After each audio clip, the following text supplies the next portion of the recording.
राजा सूरत जो है एक बहुत ही चक्रवर्ती राजा हुआ, बहुत ही चक्रवर्ती। और उनका शासन जो है देश काल सब जगह जो है व्याप्त था। एक समय की बात है कि एक उनके शत्रु हुए, कोलाल विध्वंसी। तो कौल वंश का जो विध्वंस किया था जो क्षत्रिय, उसको कौला विध्वंसी कहा गया। वो कौला विध्वंसी जो है वो उनकी संख्या कम होने के बाद भी वो जो है आक्रमण कर देते हैं। किनके ऊपर आक्रमण कर देते हैं?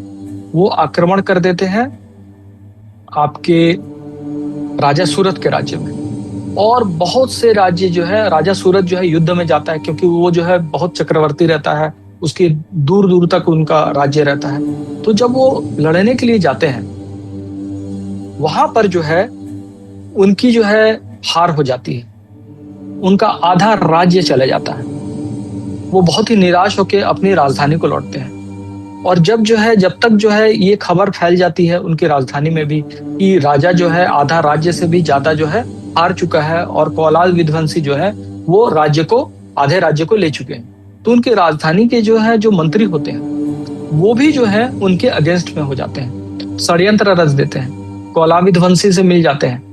और वो राजधानी में भी कौला विध्वंसी आक्रमण करके पूरे लूटपाट कर लेते हैं। राजा बहुत ही शोक हो जाता है, वो एक कठपुतली सा हो जाता है। जैसे अंग्रेज लोग जो है मुगल साम्राज्य में कठपुतली बना दिए थे, वैसे ही जो है कौला विध्वंसी जो है वो राजा सूरत को कठपुतली बना के रख देते थे। वो प्रजा से बहुत प्रेम करते थे राजा सूरत, वो सब कुछ जो है उनके लिए भलाई के लिए करते थे, सब धन वैभव उनके लिए संचित करते थे। पर जब कौला विध्वंसी आ जाते हैं तो उनका राज्य क्षीण होने लगता है, उनकी राजधानी क्षीण होने लगती है। एक दिन वो अत्यंत दुखी होके सबको बोलते हैं कि मैं शिकार करने जा रहा हूँ, और चुपचाप घोड़ा लेके निकल जाते हैं। सोचते हैं अब मैं कभी भी नहीं लौटूंगा, और बहुत ही घने जंगल में चले जाते हैं। सोचते हैं कि अब मैं यहीं पे जीवन बिताऊंगा, अब मैं कभी भी वापस नहीं जाऊंगा। उस समय जो है उनको एक आश्रम दिखाई देता है, बहुत ही दिव्य आश्रम। जब अपने घोड़ों को बांध के जो है वो आश्रम में जाते हैं तो देखते हैं आश्रम में बहुत शांत निर्मल, और वहां पर सारे हिंसक जीव भी जो है बिल्कुल शांत स्वभाव में बैठे हुए हैं।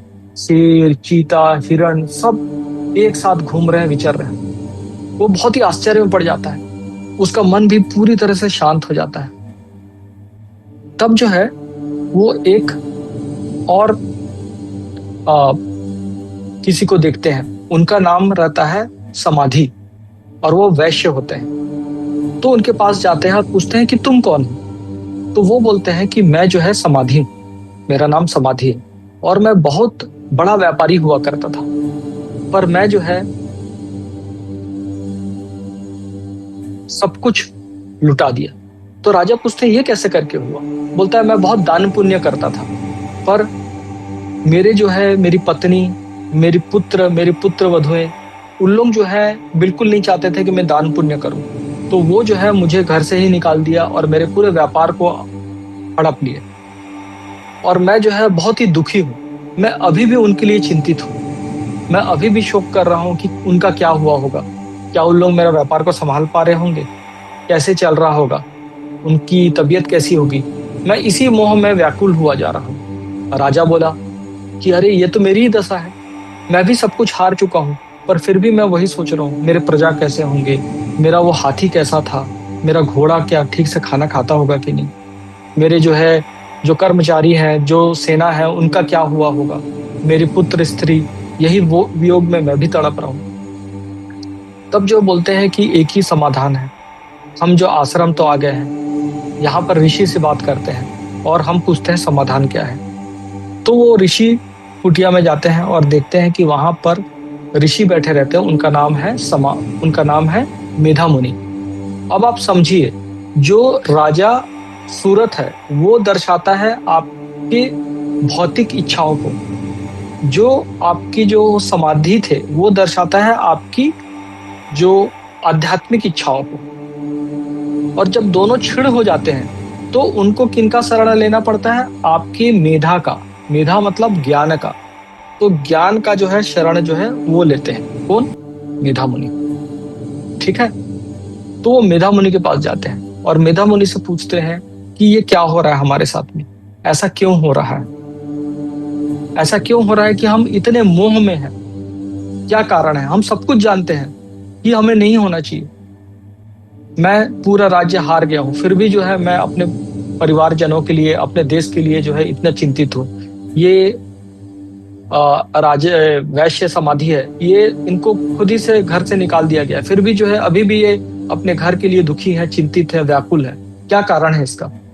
तब जो है मेधा मुनि बोलते हैं ये महामाया की कारण हो रहा है।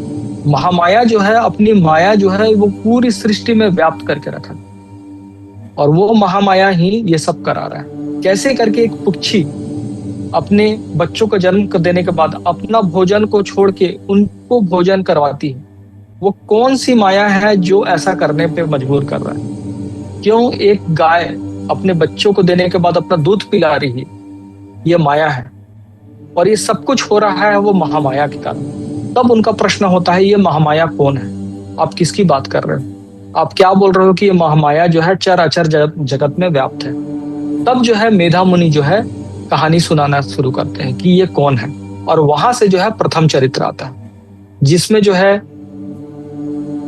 ये अनंत सैया में जब सृष्टि जो है उनका पूरा विलय हो गया था, और ये अनंत समय में जब जो है ये पूरा जल में निमग्न हो गया था, और भगवान विष्णु जब जो है वो शेष सैया पे योग निद्रा में सोए हुए थे, उस समय जो है भगवान विष्णु के कान से, कान के मैल से मधु और कैटभ नाम के 2 दाना उत्पन्न होते हैं। और कैटभ, अब आप यहाँ पर समझिए कि भगवान विष्णु जब योग निद्रा में सो जाते हैं, इसका तात्पर्य यह है कि जब आपकी चेतना सो जाती है,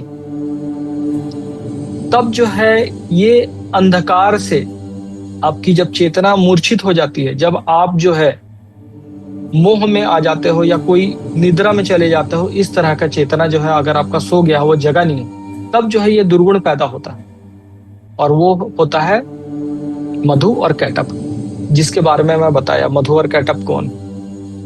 और वो क्या करते हैं? ब्रह्मा जी को मारने दौड़ते हैं।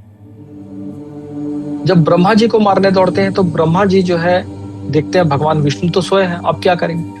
तब वो महामाया की स्तुति करते हैं, वो महाकाली, वो महारात्र स्वरूपिणी। जब उनकी महामाया की स्तुति करते हैं तो महाकाली जो है, जो योग निद्रा के रूप में भगवान विष्णु में व्याप्त थी, वो उनसे बाहर निकल जाती है, और जैसे ही बाहर निकलती है तब जो है भगवान विष्णु जाग जाते हैं, और जाग के देखते हैं कि मधु और कैटभ है। तब जो है भगवान ब्रह्मा प्रार्थना करते हैं कि मेरी रक्षा करो, और भगवान विष्णु जो है मधु और कैटभ से युद्ध करने लगते हैं।